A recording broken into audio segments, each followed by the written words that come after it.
জীবনে যত বড় বিপদ আসুক, ডিপ্রেশনে যদি পড়ে যাও, কোনো সমস্যায় পড়ে যাও, মানে আর কোনো রাস্তাঘাট দেখতেছো না, এখন দেখতেছো দেয়ালে পিঠ থেকে গেছে, চারটা কাজ করবা, ইনশাল্লাহ তুমি ডিপ্রেশন থেকে বের হয়ে আসবা।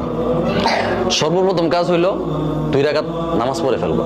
উজু করে 2 রাকাত নামাজ পড়ো। নামাজ পড়ে তুমি আল্লাহ তাআলার কাছে পরামর্শ চাইবে, আল্লাহ আমি তো এই সমস্যায় পড়ে গেছি, আমার তো হঠাৎ করে বাবা মারা গেছে, আমি তো এখন চোখে কিছু দেখতেছি না, আমি তো এই অন্যায়টা করে ফেলছি, আমি কি করব? আল্লাহ তাআলা তোমাকে পরামর্শ দিবে।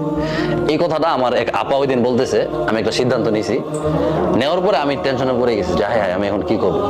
তো আমার আপা আমাকে বলতেছে যে তুমি কাজ করো, 2 রাকাত নামাজ পড়ো, নামাজ পড়ে আল্লাহ তাআলার সাথে পরামর্শ করো। আমি চিন্তা করছি আল্লাহ তাআলার সাথে পরামর্শ করবো কিভাবে।